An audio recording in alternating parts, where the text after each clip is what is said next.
Assalamu alaikum, everybody. Welcome back to the next episode of the Muslim Women's Hour. And today we are covering the topic Home Education as a Rebellion. Again, I am Dr. Rachel Sara Lewis. Today with me, I have two very exciting mums who are veteran home educators. So we're not getting the new person's perspective to home ed today. We're getting more of a seasoned idea of ladies who have been through home education for several years and use home education not only as a form of rebellion, but home education as a form of resistance. Zainab, could we have an introduction from you, please?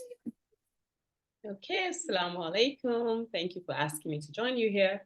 I'm Zainab Oladapo, and I am a personal development expert, life and leadership coach, and I live in Abuja, Nigeria. I'm actually from here, and I've been home educating for more than 10 years. Yeah. Okay. Himayah. Assalamu alaikum, I'm Himayah, glad to be back. As I said, I'm Himayah. I'm based in the UK, in London. I have been homeschooling for coming up to almost 20 years now, and I have 5 children and one with special needs. Oh, you guys are getting old, man. See the wrinkles forming as you gave that introduction. Okay, so we need to look at home education as a form of resistance, but also the historical context of what home education is, what it always has been. Home education first came onto the scene for families that needed to travel, say for instance for jobs in the armed forces, or it was more seen as an elitist thing to do. Because when mainstream school came into the idea, it was to form factory workers, especially in the UK. Zainab, what's your opinion on how home ed historically started in Nigeria? Well, interestingly, we don't really have that much data regarding how home education started in Nigeria. It's not still as common, here in Nigeria, though we have more and more people, going to home education. But for me, from my own experience, it was just something that came from my own growing up, in the sense that I just saw being in school as being in a cage, as it were. I didn't have the opportunity to do what I wanted to do. So I felt I didn't want my children through that. So in terms of what it has been like in Nigeria, yes, there have been quite a number of families that have done this, but I think it must have started possibly, this is just my own take on it, from maybe expatriates and all that are coming to Nigeria and they are not ready to put their children into the mainstream schools because they're not staying for a long time, etc. But then for we Nigerians, it's mostly people that started home educating really started because they couldn't find schools that had an Islamic component that they were happy with. So they wanted to do a bit more of that. So that's my own take on how I see the historical, part of home ed in Nigeria. Okay. Himayah, you're down south, you're in London, and the home educating community in London, especially in East London, is growing rapidly. You guys are spawning like wildfire. Yeah. So it's a question of, is it an element of resistance, or why do you see, or what's the historical aspect for the community that you're within, which is in India, Pakistan, the Bangladeshi community, and why is that home education is growing? What's the history behind it? So here, initially, now, as you said, we are spawning now. When I started off almost 20 years ago, it was in Tower Hamlets, and there wasn't that much going on. But the reasons for many of them, I suppose some of them it was a rebellion. I think there was, but for some it was a distrust in the system. And I mean, obviously you'd have to ask everyone their individual reasons, but for many that I've spoken to, many that I know, it was, no, we don't like the school system. Some of the reasons for some people, it was, that they want their children to be, raised the way they want to be raised. There's a number of reasons, but Here, where I am, there is a predominantly Bangladeshi community. I'm not personally from Bangladesh. My husband is, but it is rising now, and I think a lot of the reasons vary. So, I mean, we had a poll in one of the groups that we're in, and people were like, well, similar kind of a poll, and people were like, well, we one sister said, we home educate to protect our children from, the non-Muslim values, and I was like, well, I disagree, because that's not the case for everyone. Especially if you're, for example, if you're a revert, for example, your children will be exposed to non-Muslim values. So I think the reasons for home education have evolved. For me, initially, it was, I always say it, for me, it was just that I thought, why not? Why not? Having been through the education system here, I thought, I don't really want my kids to go to the actual school system, because it's not working. Islamic schools are too expensive, although my daughter did go to one for a short while. And then I thought, well, why not? Let me just try this. There's no harm in trying it. And here I am 20 years later. Full on advocacy and shouting Absolutely, about it. and yeah. Absolutely, and I actually discourage people from going to school. But I think a lot of the newer Muslim community that is home educating in the UK, a lot of it stems from a change in policy. And a lot of the changes in policy that we've had are the changes in the policy to push the LGBTQ plus agenda within the classroom. I think it's been reactionary to that.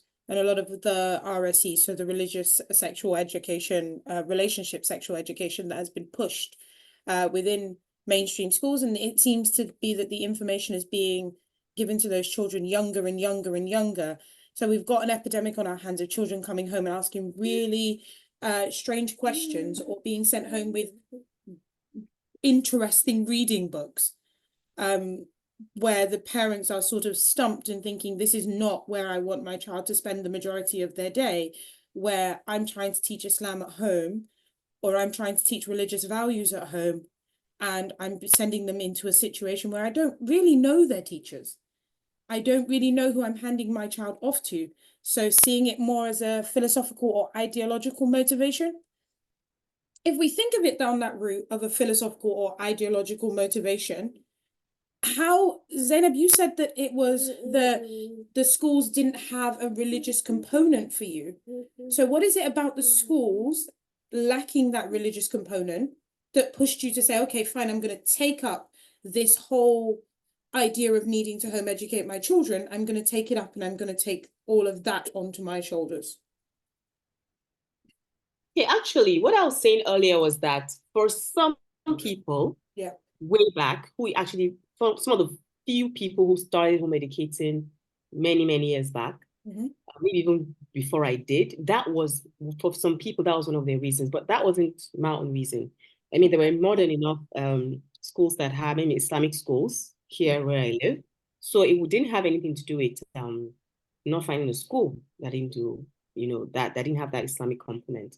It was really more about me wanting to give my children an opportunity to grow at their own pace, to develop at their own pace, and not be in a mass production system, like the way I look at what the school system is like. So that was really where, I looked at it, and I felt that was something I could give them if they were not in mainstream schools. So then, are you thinking that's an opposition to what is the societal norm? Of course. I mean, most people thought I was crazy when I was doing that. Okay. But yeah. Do you want to explain what the education system is in Nigeria compared to what it is in the UK? Because the Nigerian system has a lot more stringency in terms of what happens in the classroom. Really? You think so? I think it does, in the idea that you've got to pass end of year exams to move into the next year in Nigeria. Yeah. You don't do that. It would be surprising to you. You don't do that here. Oh, I see. Okay, fine. There's no end of year exam here. If you miss the content, you miss the content, and you move up. Okay. So that's probably the major difference, because otherwise, I would say, I mean, it's pretty much the same thing in the sense that, of course, the way the schools are run anyway, I would say, yeah, it's different, because it's really, the schools are really run by whoever sets up the school. So the way, of course, we have the parents, being able to say some things, but I can say that the involvement of the parents doesn't seem to be as much as it seems to be over there. Because yes, there's a PTA and all that, but then most times it's like it's just something that is done not because they really want so much input into the school policy or can even do anything about it, but it's just to be able to just check something off. That's what I have seen from the school system. I've of course at some point in time I've had maybe children in school and out of school, and I've also provided services to schools, so I know basically how they run. So it's basically the same thing, get into school, usually now, things are really going crazy now because right now, if you want to get a child of 3 months old off you can actually get a space in a crèche that will cater for 3 months old. When I heard that, I just felt this is crazy. But anyway, they go to, the nursery school and then of course, primary school. Yes, there's an exam at the end of every year and you're expected to pass the exam before you move on, into the next class. So it's basically like that, just like, what's it called? This conveyor belt kind of thing. It's just, a continuous system. You just go through the system like that. And of course, here it's really encouraged. It's believed in society that you need to go to a tertiary institution, right? It's almost like it doesn't make sense for you to have gone through secondary school and then just end there. Because I think I know that's a bit different over there. So you're expected to go into a tertiary institution before it seems like your education is complete, as it were. So it is that sort of rotation of a line, isn't it? But it isn't the same here. In the UK, the children are passed through by age. Ability doesn't matter. You may get certain classes where you have like a top set for maths who are doing really, really well, a mediocre set, and then a lower set who need more help, but they are not kept back a year. There's no end of year exam. There's no ranking also for you to say, oh, I came first in class, I came second in class. There's none of that here. There is that. Children just move along, and they move along through primary education, they move along through secondary education. Some of these children and their issues don't actually get caught until final exams when they are 15, 16 years old. Right. So you have students where, because I tutor privately, you have some students where I've had students come to me and their parents are like, okay, they've got exams in 2 years, but his teacher has said that he or she is struggling with the English content, for instance. And after assessing the child, you realize that this child has been in school for 5, 6, 7, 8 years and cannot read fluently. But nobody's picked up on it. And that seems to be an issue here. And that's an issue that we're dealing with here. But then the other end of the spectrum is Islamic schools. In the UK, we have a notion of an Islamic school, but you have to register with the state to become what is known as a school. Umm Himayah, do you want to explain how Islamic schools work here? Yep. So, I mean, to be honest, Islamic schools, you just, some of them have tests, but well, I think most of them have tests here, entry exams. Well, if you're kind of going to secondary school in general, the lowest, they just do some kind of entry test. Obviously, if the child is very young, then there won't be necessarily be a test for that child, and obviously the cost of fees as well. But here, if you are in Islamic school, you have a lot of regulations, and those regulations, obviously the schools are regulated by Ofsted, and it's just like a kind of like a governing body or a regulatory body, just to make sure that there's certain standards that are being met, certain government standards that are being met, or national standards, whatever you want to call them. And then every year, I believe it is, I could be wrong, but they go through the Ofsted checks, and then the school is kind of graded adequate, so adequate or inadequate or good or excellent or whatever. And the fees that come along with that, they're quite extortionate. Actually, in London, at the very least, I was just speaking to a friend of mine who's in Blackburn, and she, they're significantly cheaper. Well, they seem to be cheaper than what things are in London. But here, I think the average Islamic school costs around £3,500, and that's at the cheaper end here. But there's no difference, and obviously the cost will accumulate if you've got multiple children. Mashallah, you know, Muslims, we do have many of us have multiple children, and so the cost of that, it can be, you know, can you imagine if for a year how much that will cost one family? But for myself, you know, I find Islamic schools problematic simply because I don't see there's much Islam in them. There's not much difference to what is got to state schools. I speak to families all the time. Many children are in state schools, many children are in Islamic schools. I speak to mums all the time. You know, children are in state school, Islamic school, and there's not much difference, to be honest. There's not much. I appreciate that, you know, a lot of the mums, you know, a lot of parents put their children in Islamic school for the purpose of being raised in you know, be amongst Muslims. That would work in a place where perhaps there's predominantly non-Muslims. But in a community where there's a lot of Muslims anyway, where I live, I don't see, I see very little difference between Islamic schools and state schools.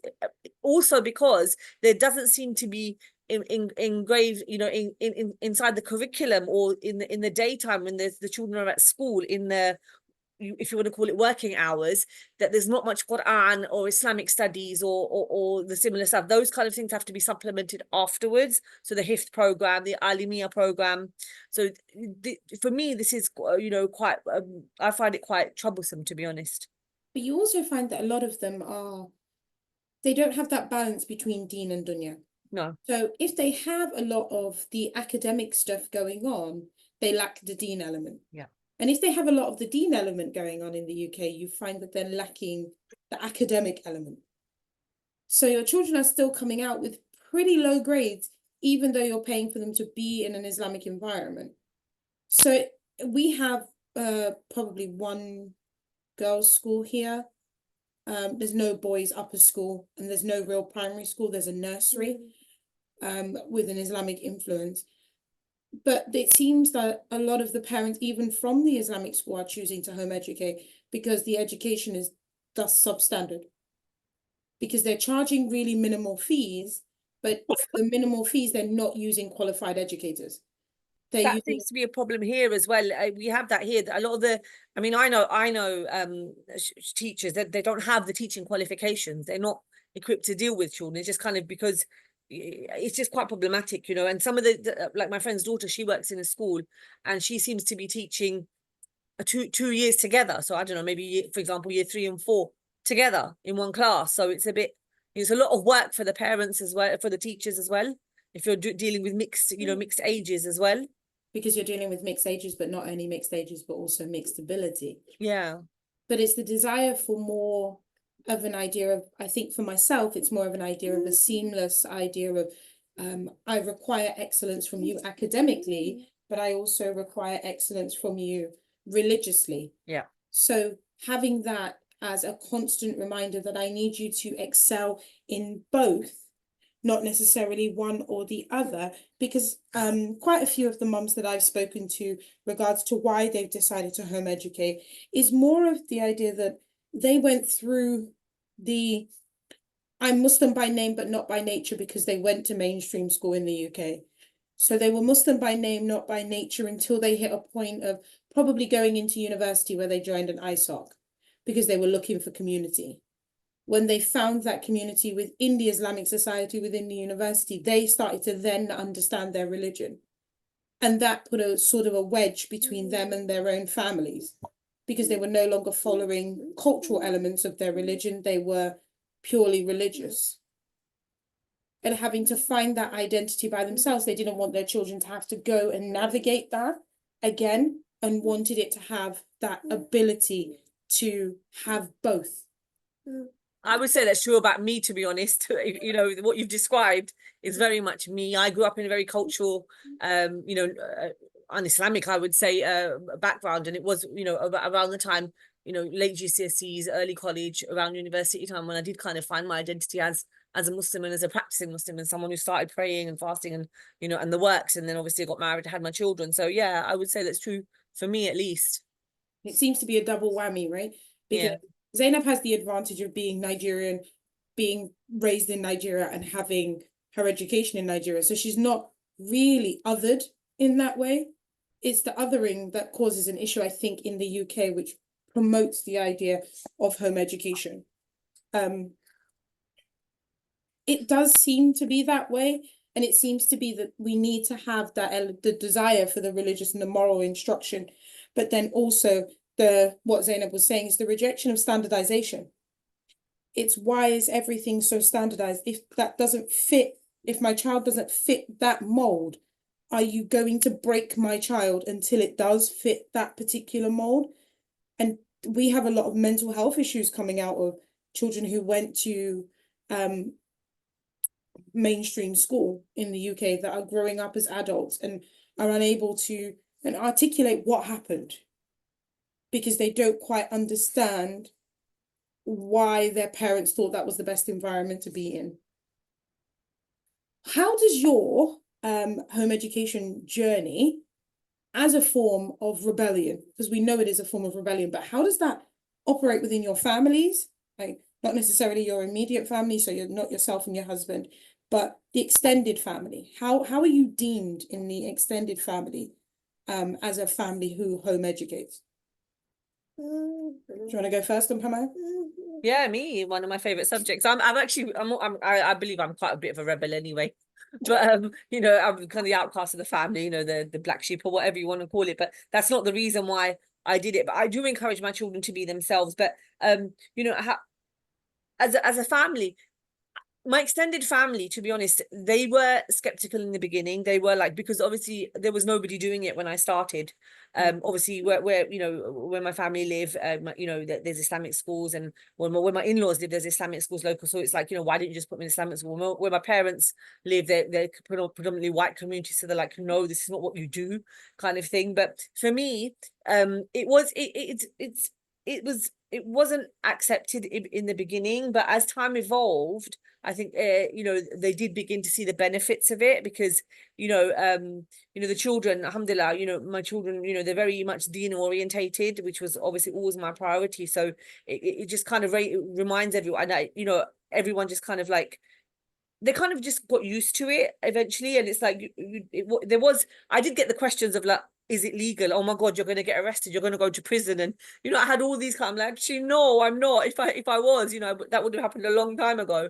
But, you know, because it's not obviously, it's the lack of awareness regarding the home education. But actually now, when I was, as I said, I was the first one to do it in my family. And now I think there's about 4 or 5 more people now doing it. And the skepticism was there for them, but then they're like, you know, look at the sister-in-law that they refer to me as Bubby. That's the word for sister-in-law in Bengali. So, you know, just look at Bubby, she's doing it.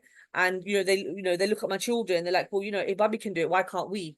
And then they're like, actually, no, you know, it's not that bad thing. And then now with the mums, when I speak to the parents, you know, the aunts and uncles, and they're like, no, you've done a really, really good thing. And I think because I was doing it before all of this, you know, the RSE and all that kind of stuff, I think people are like, you know, you made a really good decision. You know, we're really, everyone's really stuck about it regarding it. So, you know, it's for me, it was difficult at the beginning, but there wasn't much support. But now, alhamdulillah, you know, everyone's on board, and everyone's like, it's the best decision. And everyone's like, well, we wish more people in the family, we wish we could do it as well. Zainab, how are you perceived outside of your immediate family with regards to home educating your children? That gives you a lot. Most people just think I'm crazy to do it, right? But before I actually go deeper into that, I want to say something about what you were talking about earlier about the schools and the dean component, academic and all that. Well, I would like to say that there's a different atmosphere here in Nigeria. We actually do have Islamic schools that just charge basic amounts and all that. And what happens is the quality of the education in terms of the other sciences, apart from Islamic sciences, I would say, is not that good, right? They now have the high-end ones who you would actually be paying about the same thing for. It's a private school. You're going to be paying like the same thing with other mainstream private schools, but it's an Islamic school. But then what I found happened in one of them, especially, that I would say I was providing services to. I went in one day and the children were praying Salah, right? And one of the staff, who is a non-Muslim, was one supervising them. This is a primary school. So what happens in these schools are that the majority of the staff are non-Muslims, because the number of staff, number of people who are Muslims and qualified, highly qualified, aren't that many. That's quite painful. But that's what is happening in our Islamic schools. Quite a number of their staff are non-Muslims. So you just have, the staff that are taking Islamic studies, taking maybe Arabic and a couple of other, just basically those definitely have to be Muslims, but all the other staff could as well be non-Muslims. So that's one side. And the other side is that for some of these Islamic schools, even though they're able to do well in the academics, that's the other sciences and Islamic sciences, the character of a Muslim is majorly lacking. Okay. So it's like they're just getting the theory, but they're not getting the role models. So that I wanted to share that because that's what's happening that's what I've seen here in Nigeria. So yeah. That's a double problem. Yeah, it is. So then the only solution you're actually left with is home ed. Yeah, definitely. That's if you are willing to make the sacrifice and be the crazy one and just do things differently. So for me, yeah, it has been quite an interesting journey. It was really quite difficult, right? I mean, from the beginning, it was really difficult. But then because it was almost as though, see, you're just destroying your children. And but of course, I knew what I was doing. And one of the things I noticed was that because the society has this preconceived notion of what a good education is. Yeah. So whatever doesn't fit that is a problem. Okay. And the thing about what you don't understand, you fear. Yeah. And you probably would fight, right? So that was what it was like. Because I remember a time when someone very important in my family, someone in extended family, well, larger family, came around and was actually complimenting my children's vocabulary, their command of the English language. And I just looked at the person, I was like, subhanAllah, that I've been home educating and they're like this, but you're not seeing that.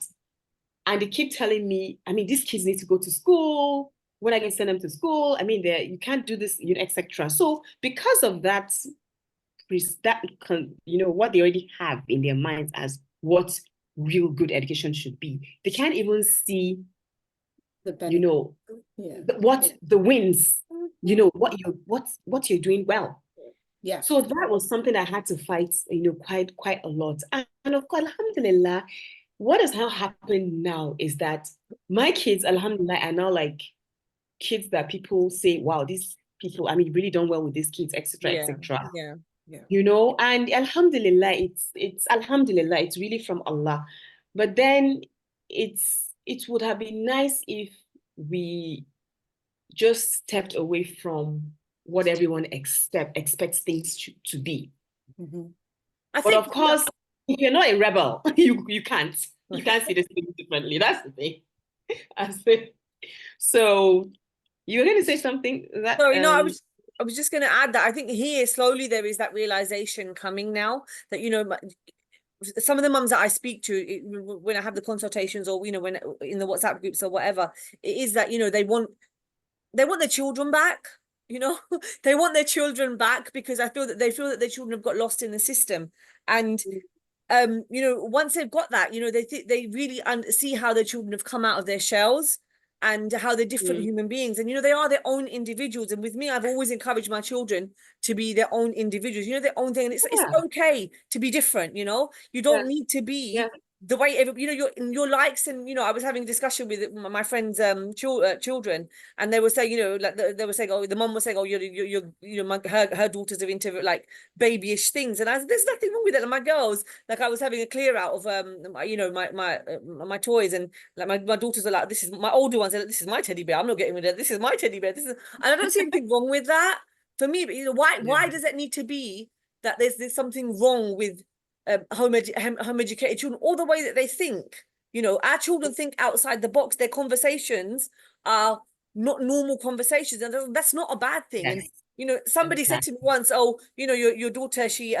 she talks like a baby. I'm like, she was like, I think 5 or 4 or 5. I'm like, but what does talking like a baby? I like my child to remain a child. She doesn't need to become an adult, at the age of 5, or she doesn't need to act like a 10-year-old at the age of 5. But with the impact of globalization, it has been the push for children to stop being children and become adults very quickly. And the need for them to become adults so quickly has, in a way, unfortunately, it's sexualized quite a lot of young Yeah. people. Yeah. And that sexualization of children means that when your child is not doing the twerking or the dancing provocatively or The the floss. phrases that other children are using, they are socially awkward. Yeah. But I would prefer, and I do find it a lot, that you find home educated children tend to have interests that would be considered exactly childish. Yeah. Right? Because their childhood is not cut short. But then you would find the same child that you find playing with dolls and doll houses, you would find that child having a very intellectual conversation about literature. Exactly. Yeah. So there is really no, I am now no longer allowed to play with dolls when they hit 9 or 10 because they now need to dress like the local pop star.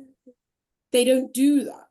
They tend to be, I'm comfortable wearing a black skirt and a green t-shirt every day, then I want to look like so and so. I want to be me. Tends to be more of the idea, and they take that label of them being themselves. But then coming back to that, what challenges have you faced either legally or politically when it comes to your children excelling?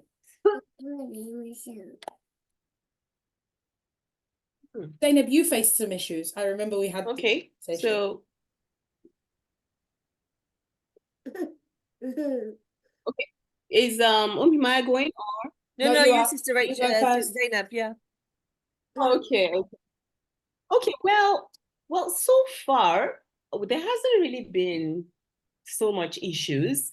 I'd say that it's just recently that there really hasn't been so much, issues. And I think it's because unfortunately there are quite a bit of things that in terms of the way the education system runs. Okay, fine. This is not even an issue because over the past few years, something's changed. Initially, there was this basic exam that children were required to write once they finished the primary school education, right? But then it changed.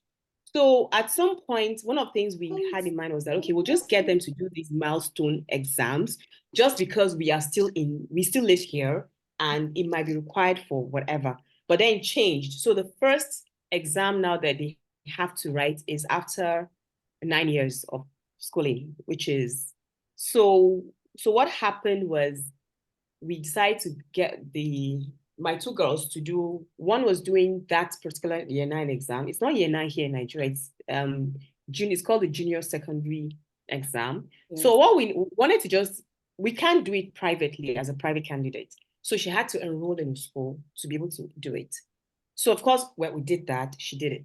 And then the other one, the older one, we wanted her to do the WAEC exam, which is the exams at the end of, that'll be year 12, right? Which would be the exam to get into a higher institution. So we did the same thing, just got her she could do it as a private candidate. However, we had an issue getting tutors to support her with some of the difficult stuff. So we actually enrolled her for some time in a mainstream school to do those exams. So what I just found happened, what I find happened is that for some schools, they would require where is all what she has done before now? Where's the evidence? Where's the document? And of course, we don't have anything, right? Mm. But because of some of the loopholes in the system, we're able to just get them to sign up in the school and write the exams without any issues. Because one, I think the person in charge understood what home education was about. Mm-hmm. So it wasn't an issue. But however, in some other schools, they would say, see, if you can't give us some evidence of having done this and this, it's a problem. But on the other hand, it's a private school, we're paying for it. They did they did assessments and they did very well. So there was no question to their ability. So for me, I'd say because the system is still not, there's still quite a bit of loophole. So haven't been really many issues, I'd say. And then another thing is that we don't really have a community of homeschoolers. Like I'm doing this solo basically. So I wouldn't know what other experiences other, homeschoolers have had regarding this. So that's basically my own take on that. Okay, so you're essentially doing it in isolation. In the UK, we're fighting a battle here, a battle of registration. They want to know where all the home educated children are, at what times, what they're doing, and they want a list of these children. The UK is not the best at keeping records. They're not the best at keeping records private. There's a case that we're dealing with currently where a parent who is not supposed to know where the children are, the idea of a legal battle. The judge has already signed off and said that this father should not know where his children are due to his previous behavior. And the children are home educated. He called the local authority and said to the local authority, I just want you to send me, we've moved address. We just want you to send me some paperwork regarding the children's home education and send it to my new address. But make sure you've also put the previous address on there because I need to take it to the doctor's surgery. So he's lied. He's then used a website which now shows you where home educators are at all times. If the group signs up to it, it shows you where they are. And he's turned up at the locations where the children's are. So there's a legal battle and a political idea of activism that is related to home education, where the government wants control over something they are not funding. But the resistance to the regulations has been coming full force, to the point where they haven't realized that home educators are not all these meek and mild people that they have always thought we were. You have teachers, you have doctors, you have lawyers, you have engineers, and those people have pulled their funding or pulled their surplus income and hired barristers to plead the case that this does not need to happen. But it seems like with every change of government, we end up with another thing of home educators are missing out on education, but they're still not willing to fund this. All they just want to do is be able to keep track of what's going on. And then that's the idea of them using public policy to restrict what home educators can and cannot do. They've made it that hard that in Leeds, it's now harder for you to find an examination centre for your child to sit their GCSE examinations as a private candidate, as a first-time private candidate. The school that took on the majority of home educators to do their GCSEs has turned around and said they're now only doing resits. So meaning your child has to find somewhere else to go to fail, to then be able to sit it as a private candidate. So a lot of home educators, to just go around that and create a loophole for themselves, have gone into school, sat the exams just for that final year and come back out. But the UK has a problem with not having enough schools, but then also not having enough teachers, because now that they're flooded with these applications for home educating children to be able to sit their final exams, so the GCSE exam, they actually don't have space to provide that. So we're left between a rock and a hard place in Yorkshire, in certain parts of Yorkshire. Umm Himayah, any problems that you've found legal and political? Not really, to be honest. I think here, not with home education itself, but I think here where we are, we have a problem with prevent. I don't know if that's kind of relevant to the question. But yeah, it's political. Yeah, so it's somewhere excuse me, where I am, so what we're facing now is, for some cases, if parents are refusing home visits, not refusing communication with the local authority or providing the information, mind, it is actually if they're just saying we don't want you to come to the house, simply because they maybe they're homeschooling multiple children, and there's their homeschooling routine is very, very busy. If the parents are now refusing the homeschooling visits in their homes, some of the local authority are calling prevent on them. again, it's the threat of radicalization, all this nonsense that Prevent is, but this is the problem that we're facing here. And the cases that I've dealt with, I'm dealing with one now. There's other issues in the background, but another case, it was simply because she refused, and this is not, it's point blank, simply because she refused a home visit. She submitted all the information. She submitted all the information. There was nothing, there was no issue with the actual quality of education that her son was receiving. It was simply because she refused a home visit.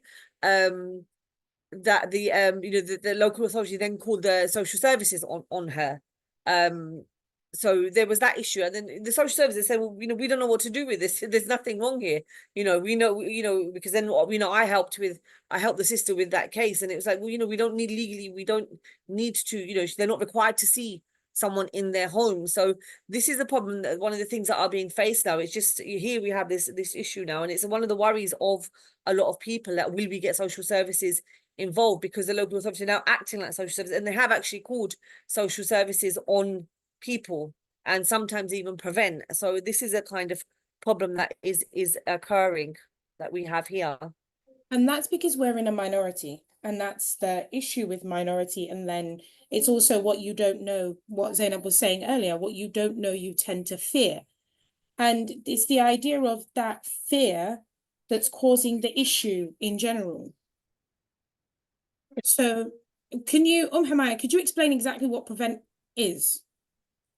Where do I start? So Prevent is basically it's preventing radicalization or extremism, or or whatever the definition is, but it's basically it's a law for Muslims, basically. If people can say it's not, it's for the far right. It's not really implemented on any far right cases, one or two maybe, but in general, any Muslim that is seen as a view that is extra not extraordinary but extraordinary, then there is a risk of them being referred to Prevent. And we know that with the recent demonstrations with Palestine, the children had Prevent. There was one case of, I think the child was dressed as, what was he dressed as? And it said that he was dressed as a suicide bomber.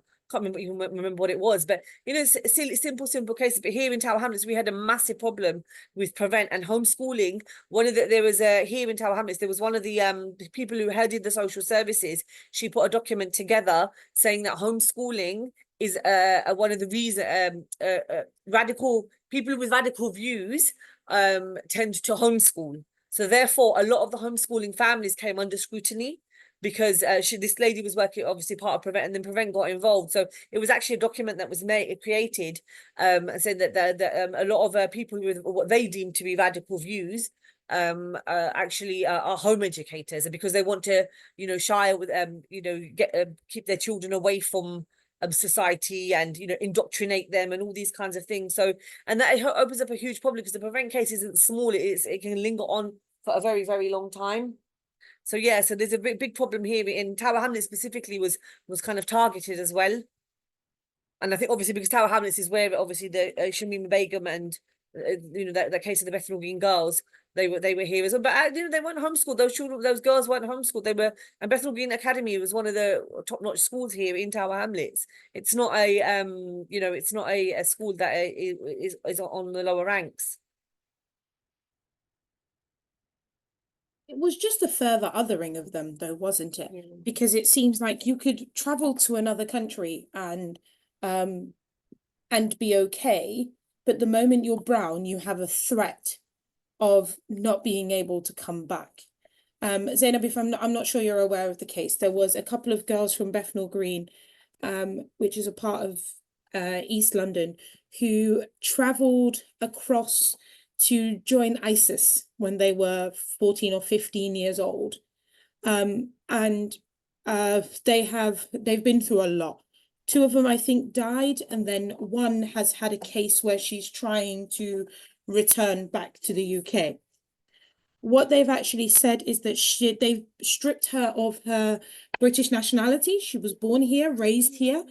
They've stripped her of her British nationality for a decision that she made as a child, and have told her that the only country that is going to accept her, she has to take the citizenship that her parents have from where the parents were born. Her parents were born in Bangladesh. She had never actually been to Bangladesh. Wow. So she's now left in limbo, where I think she's currently in one of the she's in the Middle East somewhere at the moment. She's trying to plead her case to be able to return to her family, but she made that decision to leave the UK as a child. Yeah. Whereas you have adults who left the country. Let's put it into context, there was a young white male who left the country as an adult to join ISIS. Reva left the UK to join ISIS as an adult and was allowed to return.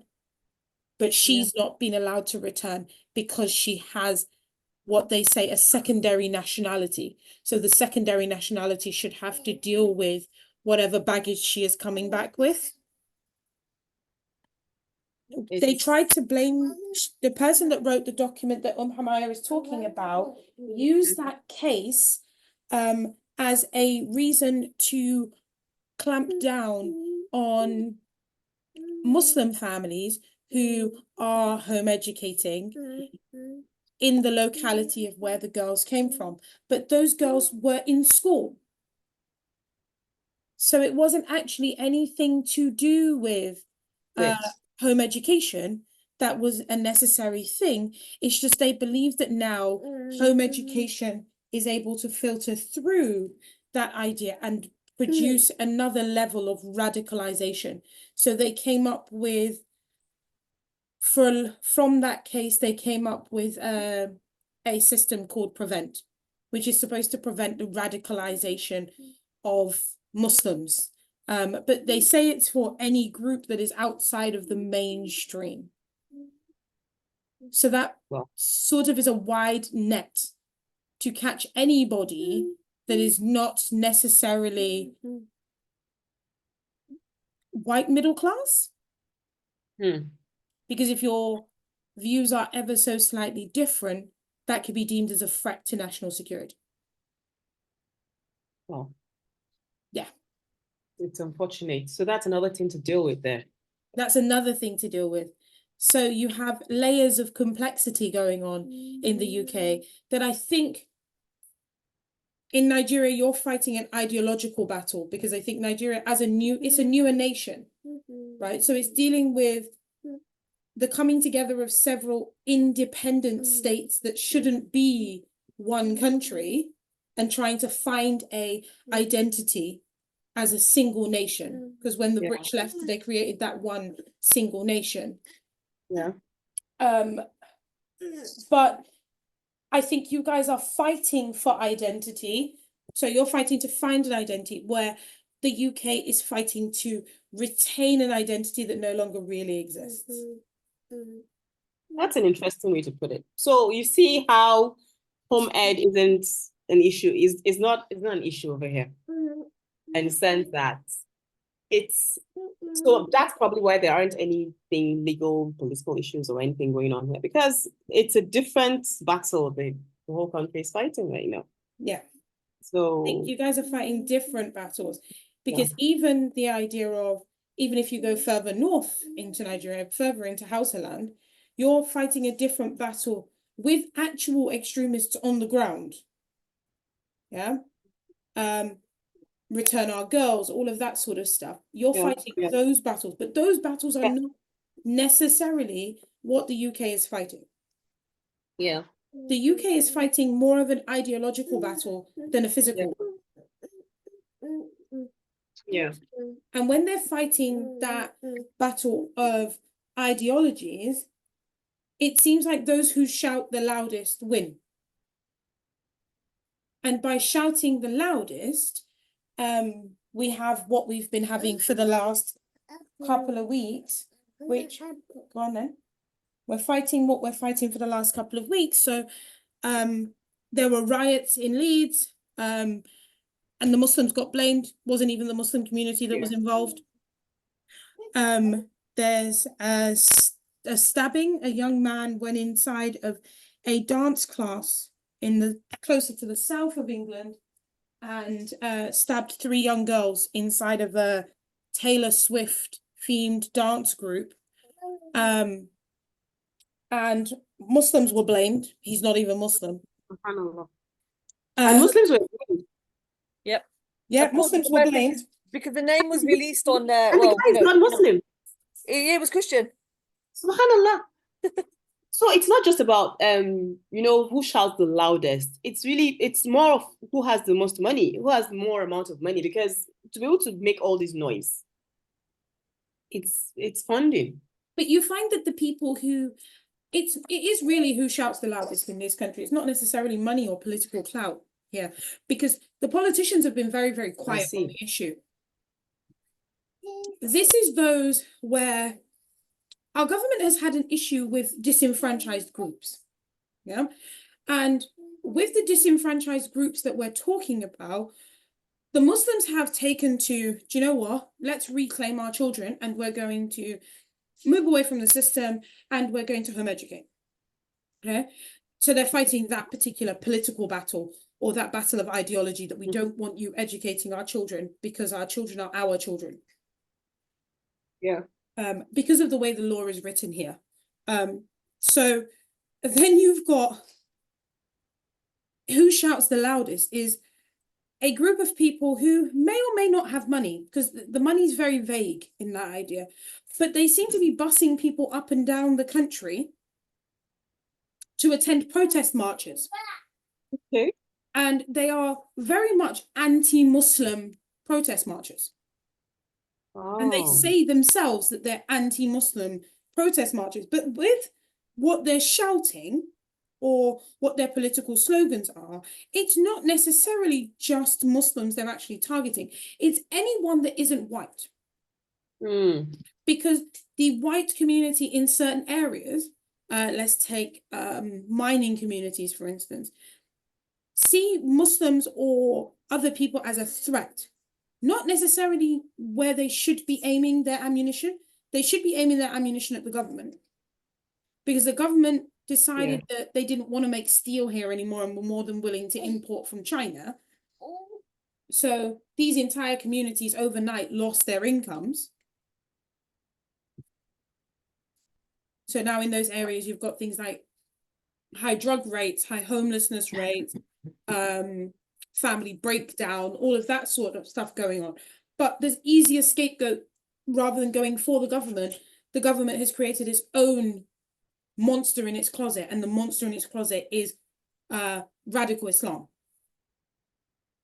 So in order to combat that monster in the closet, they've decided that it's Muslims that are the issue, and then a subsection of Muslims that are the issue are the Muslims that home educate. Because you're creating radicalization behind closed doors, and nobody can actually see that. Nobody can check what you are teaching your children, because they are not funding it. But I mean, it's the idea that the definition of radicalizing, what is it? Because for when you look at the paperwork or everything that's there with regards to prevent, or what their definition is, it is things like believing in one God, or believing that non-Muslims will go to hellfire, or these are basic beliefs in Islam. And similarly, the way Christians have their own belief of that anyone who's not Christian will burn in hell, or all religions do that, but it's kind of the singling out of the Muslim community. It's not like none of those other religions don't believe that about anyone who's not from their religion. It's just madness. It's absolute madness, and it is through it is the home education community. There is an actual belief. People can believe it or not, but there is an actual belief that it is that we homeschool our children in order to radicalize them. That is an actual established belief that we actually. I mean, how wild is that? How thick is that? Oh yeah, I'm going to keep my child at home, sacrifice all my time, have all my minions around me so I can radicalize my child. It doesn't even make sense. Minions? Oh, I wish. It doesn't even make sense, and just the thought of it makes me think you guys are just they're just I don't even know what the word is, to actually think that because home education, as home education yourself, it requires a lot of sacrifice. So people actually believe, there's an actual belief that we are sacrificing all our time and having our kids all around us all the time, and not having any time to ourselves, all this because we want to radicalize our children. It's just madness that people actually believe that. Yeah, definitely. It is madness. It's But don't it's minions actually unfortunate. imply that they listen? Mm. Minions actually listen. Yeah, I suppose so. Yeah, okay. Rebels, or whatever you want to call them, whatever you want to call the children, I wish mine were my minions. My children from the age of probably about 2 or 3, I've always thought the word no means negotiate. yeah, I think that's standard for every children, isn't it? No But means yes, and yes means no, that's the sort of thing that's like in a way squashed out of you when you go into mainstream standardized education. Yeah. It's like I was speaking to my son and I was teaching him maths, and he said to me, yeah, this seems really long. Is there not a cheat code for this? Yeah, cheat code, yeah. Dude, Cheat code. dude, just do the math the way I'm asking you to do it because you have to show you're working out. He goes, yeah, but this just seems like it's going to take up a lot of my time. Yeah. And then also it's going to waste a lot of ink from my pen, and pens are very expensive. And we shouldn't, as Muslims, we shouldn't be wasting plastic. I was like, dude, just do the maths. It's not that hard. The amount of time you wasted just arguing with me, you could have got this done by now. And he goes, yeah, but it wouldn't be so much fun though, would it? I'm going to send you to school. That literally what I said Oh to him. yes, that was my threat to my children. Like, if you don't do No this, way, you they will go do to not want school. to go to mainstream school at all. I'm It's going a to send threat, you you to know that. school. And so it was once where I think a lady in the supermarket had said to him, oh, so are you off sick?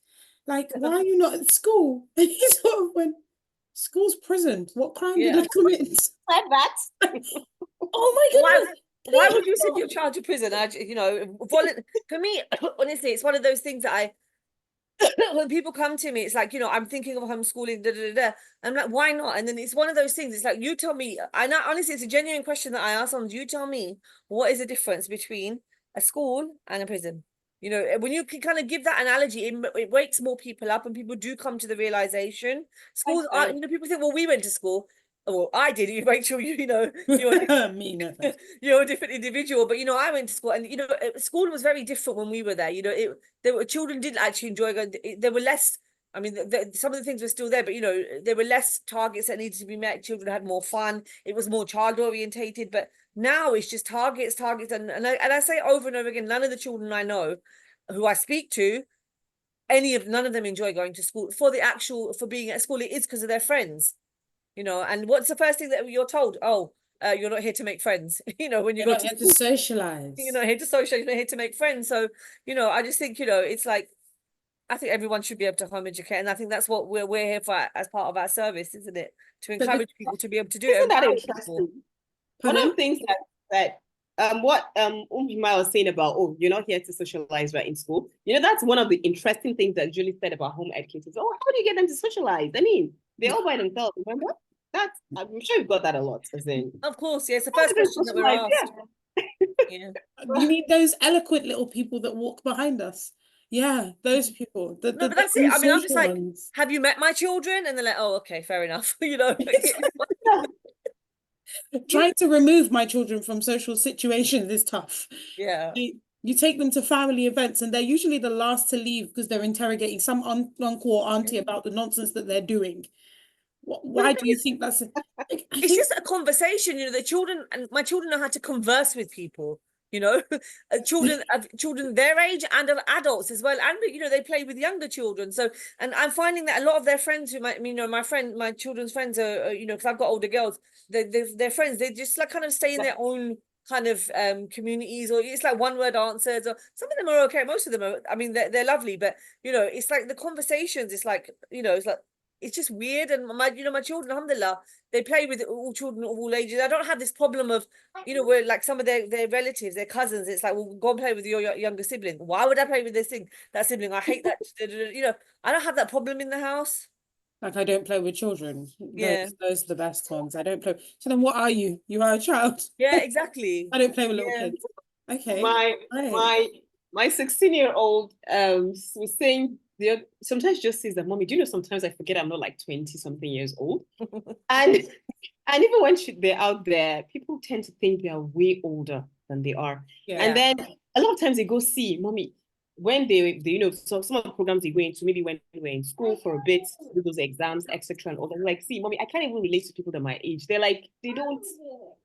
Most times people think they're like 5 years older than they really are. Yeah. From the I way think it's they true do for a lot of tends to home be the educated case. families, to be honest. I think a lot of, I mean, I've seen Rachel, I've seen your kids, some of the conversations that they've had as well. Oh, It's like you no. don't have the normal 7-year-olds or 5-year, whatever age, even your little one, they don't converse, they don't speak. Most of them don't speak. But my one nearly gave a lady in the mosque a heart attack. Sally, because she was wandering around and she was wandering towards the door of the masjid. And I'm really thankful that our masjid is a very close-knit community. But this lady saw this little toddler walking towards the door, but she hadn't realized that her sister was standing directly behind her. Oh. So she was going to her sister. And the woman, I don't know what she was thinking, because I would never just randomly, you see a child coming towards you, if you don't want the child to go any further, you sort of stand in front of them, don't you, and see what the reaction is first. But she picked up Sally, and Sally looked her square in the face and said to her, "Put me down now." And the woman said, if I didn't have control over my limbs, I would have dropped her.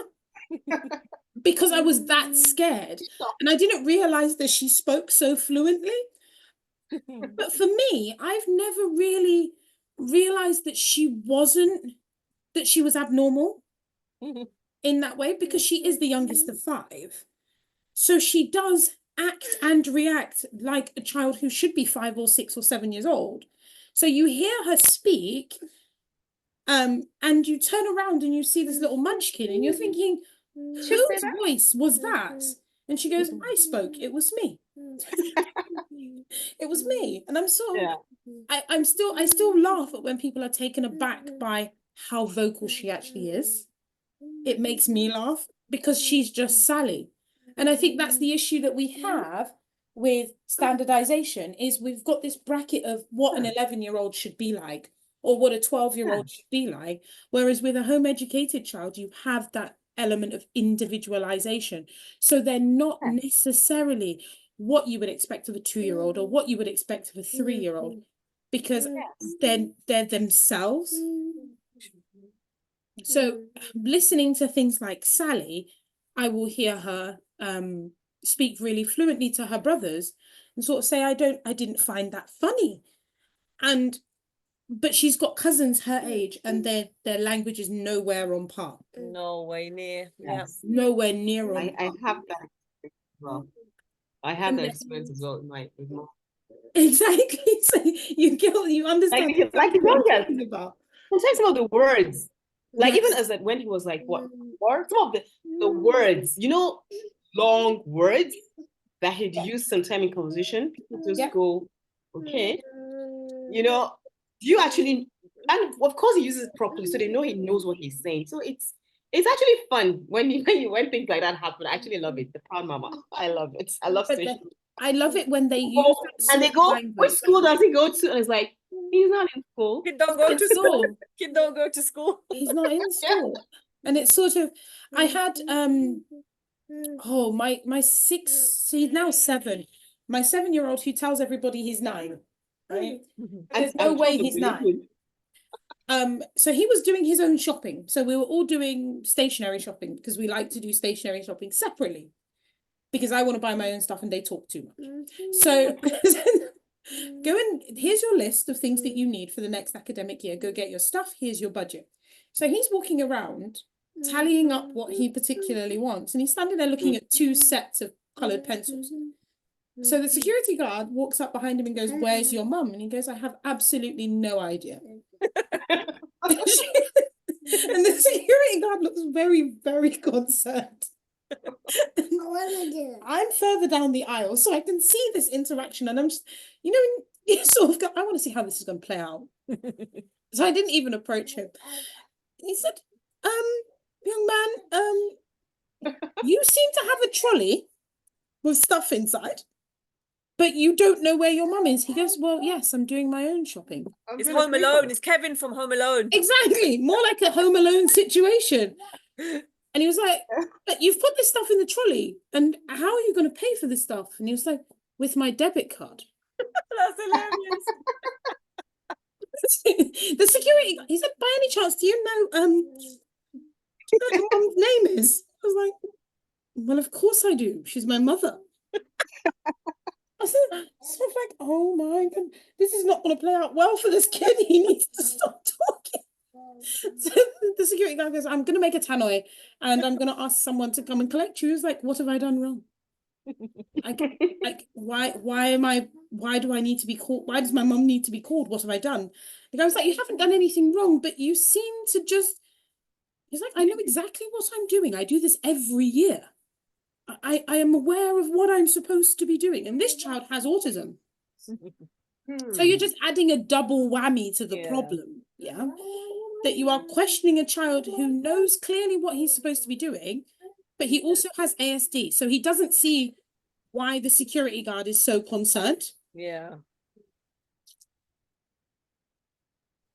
And the security guard makes the tannoy and he goes, "By any chance, could Dr. Rachel Sara Lewis please come to the stationery section?" I was like, "I'm here." It's like, "Your son has been wandering around for a while." I was like, "Yes, he has a list and he has things that he needs to do." Like, I was like, "What school do these children go to?" It's like, "They don't. They're home educated." And he went, "Explains it all." Yeah, of course. That was literally all he could say was "explains it all." There's no other explanation though, is there? Yeah. Explains it all. That is the only explanation, honestly. The language, I think, even my 5-year-old, he keeps saying, like, he's into gaming, so he's like, "Mum, you're not a professional. I'm a professional." He's "I'm a nearly 5, professional." Yes, you're not a you know, professional. and Nothing, he's Mum. got a How dare cousin you. who's the same age as him. She's a couple of months older than him, and her speech, she can't speak properly. You know, it's just obviously she's a school-going child. So, you know, the kind of, and it's not, it's just the conversations are very different of a home. And it's not just my children, it's a lot of the home children, it's got home educated children that I'm around. These are the conversations that they have. One of my friends, she lives locally, her little boy, he's a middle child, but he's like slap bang in the middle of 2 autistic children. But his conversations, we have some lovely conversations. I think he's 6 or 7, and it's like you don't get an average 6 or 7-year-old even looking at you while they're talking to you, let alone engaging in a conversation with you. Yeah. But then if you think about, you guys have got older children. Yeah. So let's think of like the idea of, a lot of people seem to be concerned about what these children will become Oh my God. and their They're possible educational outcomes. Like, alhamdulillah, this is like, for me, you know, when you've done this long enough and they're old enough, I mean, they're like 15, 16, and you know, you get, there's this situation where like people are pairing them up with or comparing them with children of their own age and all that. And you can now see a clear difference in terms of what they've achieved. Because for us, it's not just about the educational achievements, it's about life. What kind of life are they living? I've got my almost going on 17. She actually now has a diploma in accounting and business, ACCA. So this is when her age group are just starting out going into the university, probably in their first year or something. She already has back that diploma. And then she already has training in videography, cinematography. Basically, she wants to go into cinematography fully because of the Islamic, the Ummah. It's something we need, right? But she has so much training, and not just training like classroom training, but hands-on training in, you know, content production, etc. That she's been hired in the family business, and she's basically teaching the graduates in there who have been hired after going through school and been working for maybe a couple of years. She's basically training, teaching them stuff to do and correcting their work. This is because she has been on this journey for a very long time. Yeah. Not just about being in the classroom or the desk at home. When we're talking about home educated, it's being in the field, working right from when she was like 7 or whatever. She always almost had a job at every point in time. You know, so it's like mind-blowing what they're able to do. The younger one, who is 13, going on, she's 14. Right now she's focusing on finishing her hifz. So she's taking this year to do that. And she's building a business in art. She's an artist. So she's also building her business and, working towards, another, she's done an exhibition, last year? So she's working on another one this year and actually building a foundation for her business. So it's like, so I could talk about all of them winning this way. So for me, alhamdulillah, the hard work, the sacrifice is, alhamdulillah, it's like, it's difficult to just quantify, what the positive. It's one of those proud mom moments, isn't it? Yeah, I don't know what to say. Yeah, because especially when you think back at the times when it's like, are you crazy? You're wasting this kid's life. You're going to destroy them. There's hardly anything I haven't heard about, the choices educating them. So, especially here in Nigeria where it's almost unheard of, except like maybe now people are like getting into it. But most people say, see, I don't have the courage. I can't do this. So, and that's very sad, isn't it? That it's an education system that you graduated from that you now can't go back and teach. So that means you didn't really learn it that well. You learned it to pass the exam, and then you exactly everything. But that's basically, that's basically what's going on. But that's what standardized education is for, isn't it? It's standardized to the point where you just pass on and pass on and pass on. And then when you finally graduate, you go, oh, I'm not reading a book ever again. Yeah, and I think so that's the thing. You know, have children who are self-learners. They decide what they want to learn and they learn it. And then when they realize that, okay, for me to go on to doing what I really want to do, I might have to sit this exam. Like for instance, my artist wants to go into art school, right? She wants to go into art school somewhere, not even in Nigeria. The older one wants to do cinematography courses, not here as well in Nigeria. But she knows, okay, she has to do some certain exams. And they're willing to sit down and study that because of where they're headed, not because they've been asked to do it. It becomes a choice. I have that even with my boy as well. He's preparing to do the first basic exam, which will be like year 9. He's not been, so he's starting to study. So I've just got the life of Fred. I have a pack of it. I was like, go start studying by yourself, and then let's just see how it goes. And he's studying it by himself. I just happen to remind myself to ask him, okay, how many chapters have you gone through today? And it's like, oh, I did. That's the kind of, but that's the kind of person you want, though, isn't it? Yes. Is regardless of whether he goes into employment or he goes on to become an entrepreneur, he's going to have the ability to self-regulate. Yes. And that self-regulation is sort of, I sit down with my children once in a blue moon, and my 10-year-old is really good at this. She does things called time audits because she's watched me do them. And I don't like to work. I don't like working. So she knows that I try and say, okay, there's 24 hours in a day and there's 7 days a week, and I do not want to work this day or this day or this day. So how is it that I'm going to utilize my time? And I know that I can only work in a 2-hour stretch unless it's something podcasting. I can only work in a 2-hour stretch at a time. So I'm not pushing myself more than 2 hours because then I will require an hour's worth of break. She's actually just opened her own hijab and abaya business. She's 10, right? Bear this in mind. But I said to her, okay, fine. I gave her the seed money and the investment for her business, and she has flourished. Alhamdulillah, she has flourished. She's dealt with customers' complaints. She's dealt with returns. She's dealt with ordering new sizes. She's dealt with phoning and dealing with manufacturers in person, both in the UK and in China. And also when we went to Brussels, she found herself a new manufacturer in Brussels. The child doesn't speak French at all. But she's come back to the UK and decided that she needs to learn more French because it's a larger commerce language than Spanish. So she's come back and she started studying. But I sort of said to her, someone ordered something from her and they happened to be in our locality. So she said to me, Mum, could you drive me there? And I said, yes. So I drove her to the door and the woman said, oh, it's really nice that you're helping your mum out with her business. The 10-year-old went, my mom's the driver, right? This is my business. I am Amara. And she went, you're like 10. I am my mom. Yeah, you're Amara. She's not yours. She's mine. She's mine. Ew. So she sort of said, it's my business. It's not my mum's business. My mum runs something completely different. This is my venture. And I was like, but how do you find time for this? She's like, I have I'm no desire. educated. I have no Yeah. desire.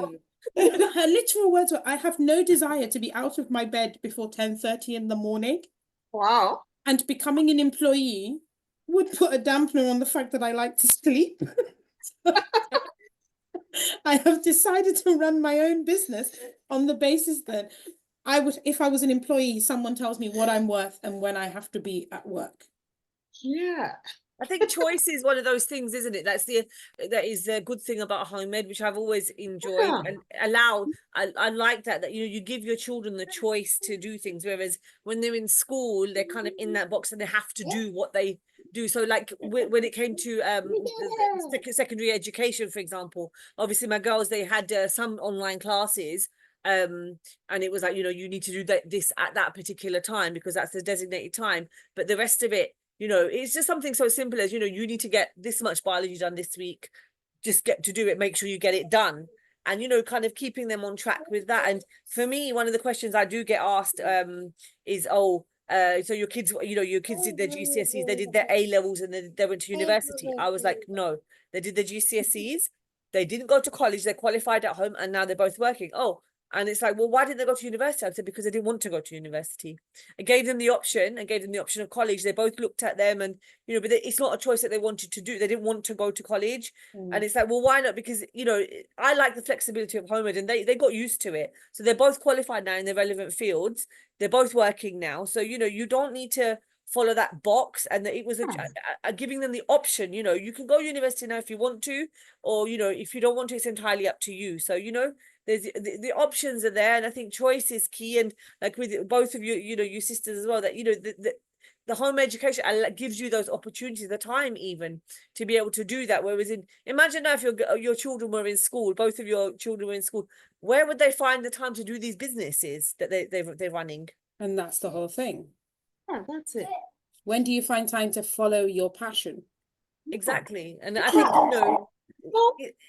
there's too much pressure now. I think in school, it's the mundane, the monotonous routine that children are in from the age of, I don't know, whenever they go to school, 2, 3, from nursery up until even university level. There's nothing outside the box. And here you have the 9 to 3 of school, and then you come home, you have your tea, then you go to madrasa. It's like that 5 days a week. Some even go to madrasa at the weekend, and then holiday. There's so much going on. It's that roboticness of school that doesn't allow the child to be themselves. Yeah. The beauty of home ed is that their passion is their life, basically. They're not, they're not living a script. Yeah. It's basically, so that's what, I mean, like for us, it has just been an interesting journey because for every single child, we help them explore what it was that made them tick. And of course, it took a lot of, okay, they're working on this now, they're doing that. But for every single child, alhamdulillah, I can see we basically found what made them tick. And that's basically where that's where their careers, that's where they're choosing to have their careers. Whoever's going to be an entrepreneur, whatever is going, it's really about what makes them tick. And there's no way that could have happened in a mainstream system. Never, ever, ever. I mean, because like now, I mean, none of them can even preconceive going into mainstream schools. Like, no way. I like Why my would I life talk to my child? I like my life as is. As in, because like now, okay, Rahima, that's my the second girl. She's basically wanting to really set up a business. So she's getting her dad to, she already has it going on, right? But it's been like a hobby on the side, right? So now she's like, see, I want to go full out. So I want to, in fact, she set up a page on Instagram and all that. And she's like, and she is studying, she wants to finish the Quran. So she's doing this, studying Quran full time, and doing this as well. It's not like something is taking away something from the other, like it would be if she were in mainstream school. She wouldn't even have the time to do it. As in, it would be possible. But then I think that's the fear, right? Is And that's what it is. But a lot, when people ask you what will they become as adults, Become. become as an adult, and I was like, they become an They adult. are. Yeah, They are. exactly. They You are become not an are adult. whatever it is now. That's They become an adult. Like what is the, because I like to pick apart questions. I'm really bad at this. And people say to me, like, oh, so what do you think they'll become as adults? Because, like, do you have anything to judge it by? No, this is usually after they've finished telling me that they don't understand how I get so much done in a day. Mm. And I sort of go, well, they're going to become just like their mother. And you sort of go, oh, wow. So you're hoping that they're able to achieve as much as you did, but you were in school. No. my So a lot of what the tentacles that I have, and it even from this podcast, people, I was looking for something, and I was there's a lot of these self-help things, and there's always the, oh well, there's certain issues going on in the world, and you look at videos on modesty, and you're looking for things on integrity, and you're looking for all of these sorts of things on YouTube or on the internet, but there's nothing really for the Muslim woman that was focused, apart from when Naima B. Roberts did Honest Tea Talk, and that fizzled out and it stopped. It worked really well, but it stopped. Where is the longevity in that sort of idea? So I said, okay, fine, I'm going to get a group of people together, because it started off as us talking about autism spectrum disorder, because it's something that is not really discussed within the Muslim community, not really discussed in most communities. If you have an autistic child, it's like, oh, that one autistic child. But because it's becoming so much more common now, it needed to be a full conversation. And it needed to be several segments of a conversation. And someone said to me, oh, so yeah. I was like, well, do you know what? I can't find anything, so I'm going to do it myself. And that's what you get from either choosing to home educate, so you've de-schooled yourself, meaning that you now have to learn to think outside of the box. But for those children who were home educated and became adults, they were never in a box to start with.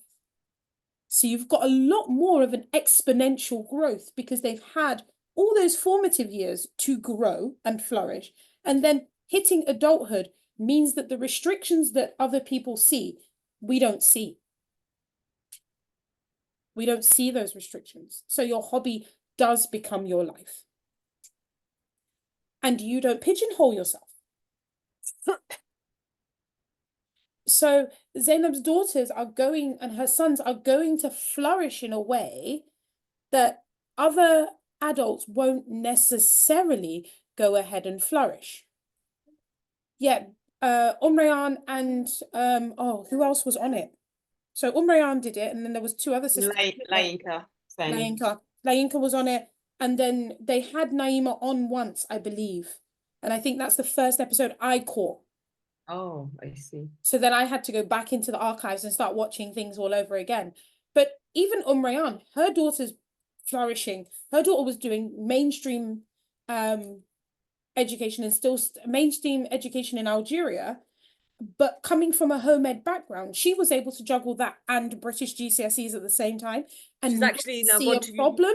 Yeah, I mean, she's Alia, as you know, Rachel. She's a friend of mine, and she's her daughter's now. She's gone off to university. She's doing some kind of engineering, but it's not the kind of the normal one. I remember Ali was telling me, and she's actually teaches Hafiz Quran now as well, and she's teaching some of my younger daughter's friends as well. So she's really, she's really just flourishing. And she's like, yeah, really young, and But if you're doing a 9 to 5 that you don't enjoy, you feel exhausted at the end of that. If you're doing something that's actually your passion, you're not exhausted by it. Yeah. So you can tend to get more out of it. Well, that's even with the service as well. People are like, I don't know, my life is on WhatsApp, but I don't know how you do it. But that's what people say to me. I don't know how you do it, and I was like, because I enjoy it. I enjoy home education has become part of my life, and I enjoy giving that advice, and I believe that everyone should be able to do it. I think a lot of the constraints that mums have, many of them are they can be overcome. But like you say, it's you don't need to exhaust. I don't feel tired by it. by giving the, running the service and giving the advice, because it's something that I enjoy doing. And it's something that you're willing or excited to get up and do in the morning. Like it's an artist who will become a starving artist, for instance. They will prefer to pursue their passion rather than pursue money. Whereas a lot of children are thinking now, and it's really sad that quite a lot of even the students that I talk to, they're more, if they're in school, mainstream school, they are thinking about what career is going to make them the most money. Muslim or not Muslim. And that's sad. Because if it's just about money, where's the drive? Then are you not chasing something? Go ahead, Zainab. Yeah, that's the thing. It's really like getting it upside down, because if it's all about the money, and then it's a problem, because you just keep chasing that. But imagine being able to identify what it is you love and build a business out of it. But of course, it has to be something that can make money anyway. But we love creativity, most things. But you find that you're even to find the markets for it. But yeah, but that's the whole thing, is there's a market for everything, isn't there? Yeah. So the thing is like that. Hmm. Yeah, and I think for home editors, once they've been allowed to find what their passion is, have been allowed to explore it, it becomes a part of them, such that on a day-to-day basis, when you're thinking of problem solving and all that, that's what is there in the forefront. So they're living through their passion. And of course, the next logical step will be being able to get paid for their passion. Like, for instance, my daughter, at the point, and she's someone that she's just a natural teacher. She can teach. So you just see her sometimes, her cousins come over, the younger ones come over, and then she's working, maybe painting on something. And then one of them goes, "Oh, can you teach me?" And the next thing is she goes home with the work, and then the mom goes, "Oh my God, how did you do this by yourself?" It's like, "Yeah, so and so taught me." And then the mom comes and says, "See, I've been looking for an art teacher for my daughter. Will you teach her? How much should I pay you?" So Exactly. And imagine, so because they're just living through what they love, so it just becomes a natural, it's a natural progression to be paid for it. My son is an engineer, basically. Well, that's what he does basically. He loves building things. He's also built something like that. It's displayed in his dad's office, and someone goes, "Will you make that for me? How much do I pay you?" It's just a toy, basically. But it's like, and he's like, "No way, I'm not taking orders now," because for him, it's like, "I've learned to do that and I'm not interested. I'm moving on to something else, So that's a boy thing though, isn't it? Yeah, so I've mastered that skill, I'm done. We allow them to learn, find themselves. They've found themselves, they're learning things. It's not like after 10, 15 years of being in a straitjacket, then they have to start discovering themselves. They've done it now. Yeah, and I think it brings back to the point that Rachel was saying earlier as well.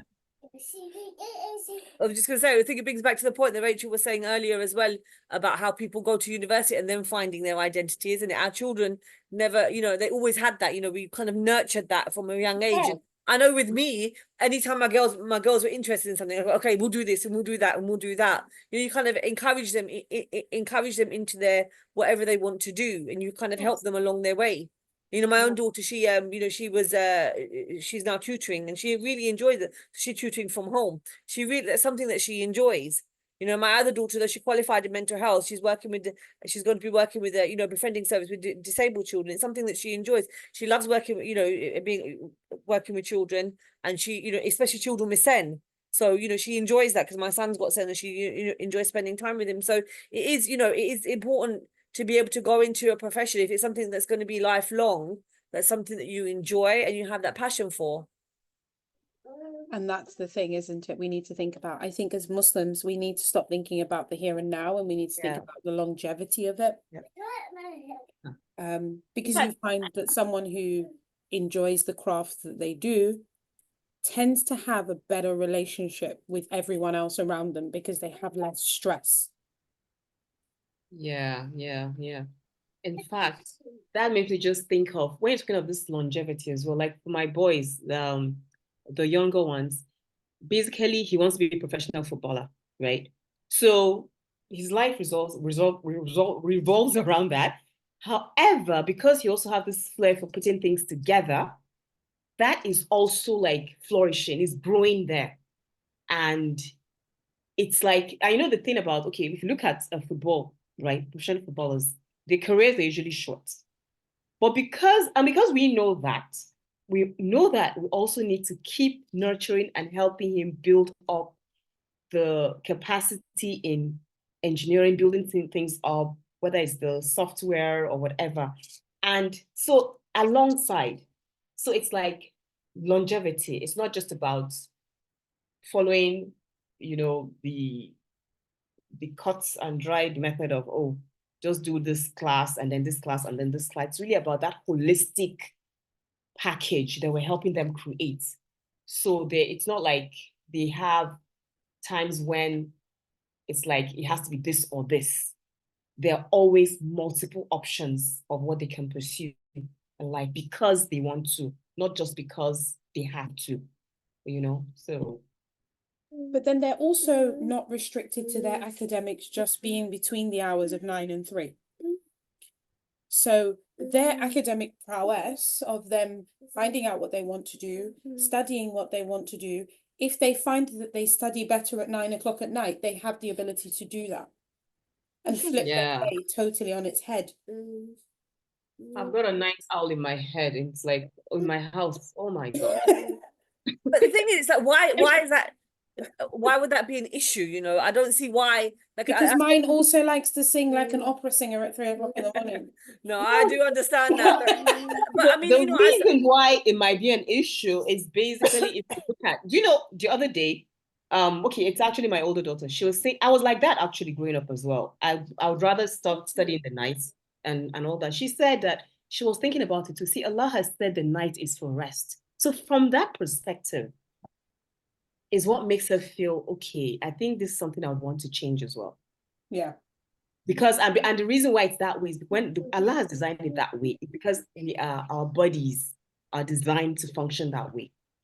Because it's better for our health and all that. So despite the fact that she does that, she also is seeing that, it's not ideal in the long run.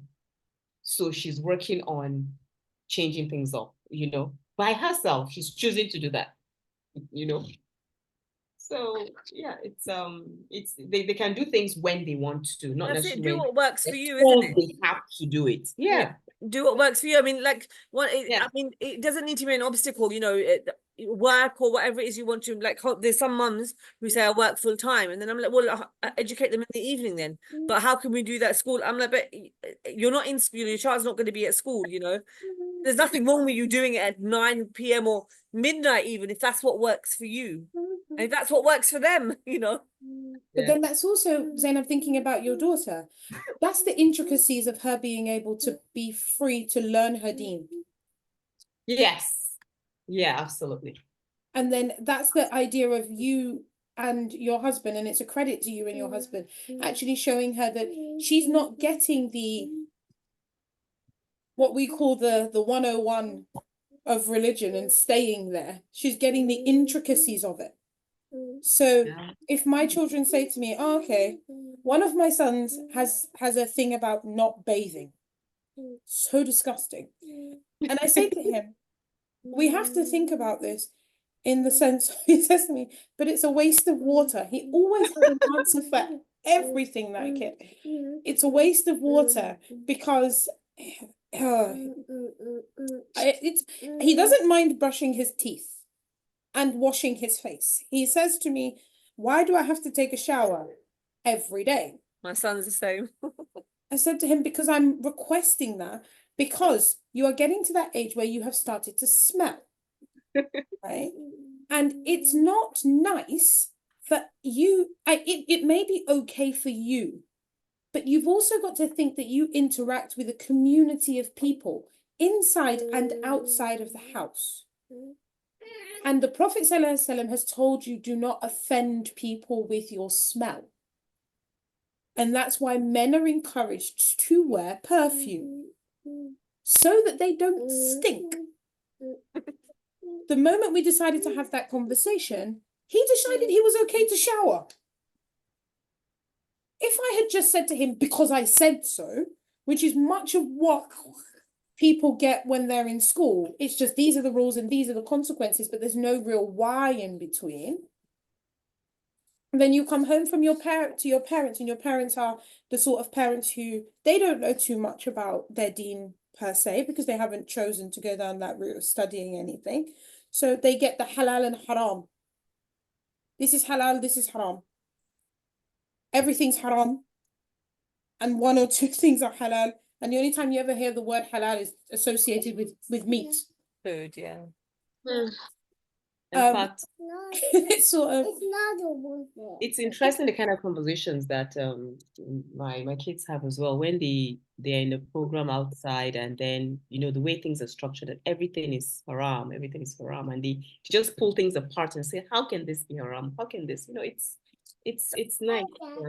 It's understanding, isn't it? I mean, with my children as well, I never told them everything's haram. They're complete understanding. Whereas in comparison to their peers who just know things are halal and haram, Right. with zero understanding of why something is halal and haram. For me, it's, and one of the things is people are like, well, how do you do Islamic studies? I've never sat my children down, with a board of a halakha and let's do a Tawheed class or whatever. Most of it came through just discussion, and it was a lot of understanding. If I told them that, okay, we don't eat pig, why don't we eat pig? Because Allah says in the Quran, don't eat the the meat of the pig, and so all these kind of things.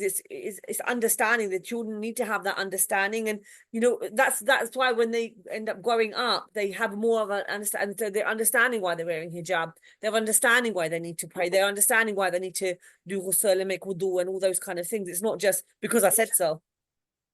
It's because it's halal. It's because it's halal. It's haram. Everything's Yeah. haram. Everything is haram. So, and with this kind of foundation, at the point in time, they will be the ones teaching us. And I'm already getting that from my like the other day she was I think I was playing the Quran, and the verse in Surah Al-Baqarah was playing the verse about when women are on the periods, that men should not touch them at that time. But when they are done and they purify themselves, men should go to them. Yeah. And she was just telling me this, and she was saying, but mommy, Allah said men should go to them, not anyhow. I was shocked. I looked at her, I was like, what? This girl is just like, what? She was like, he said go to them in what was it in that verse? Like in a befitting manner. I can't remember the exact word. It is, yes, translated as befitting manner or manner of courtesy. Yes, and she said that. I just looked at her like, oh my God, no guy is going to mess up with my girl. I think she knows her right. Isn't it? Alhamdulillah, it's not a bad thing. I think understanding, for me, understanding the deen is imperative, because I grew up halal haram, halal haram, halal haram, not knowing anything. Although my parents weren't even practicing, it was like, no, we're Muslim, we just don't do it. There was no, it's just because we just don't do it. Or it's I learned in my adulthood, as in a lot of things about Islam. So alhamdulillah. So it's really like giving them that foundation, that ability to really get to understand the deen earlier on. Yeah. But then once they understand it earlier on, it's very easy for them to continue practicing it. Yes. And that comes with understanding, that comes with compassion. Yeah. Because you have to have a level of compassion. And I think with home education, it seems to be that we have these conversations with our children, and other people tend to be quite short with their kids in that regard, because they're stressed, and all of it comes down to stress and not utilizing the whole 24 hours in a day. Is there anything, last things you want to say, ladies, about why you have chosen your rebellion as home education? And then we can wrap things up. Zainab, do you want to go first? And a message you'd give to a mum who's considering home education. Let's put it that way. What I'd say is take it as an investment in your akhirah. Because the thing is that these children are sadaqatul jariyah.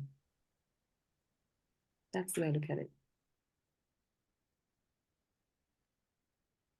Himayah?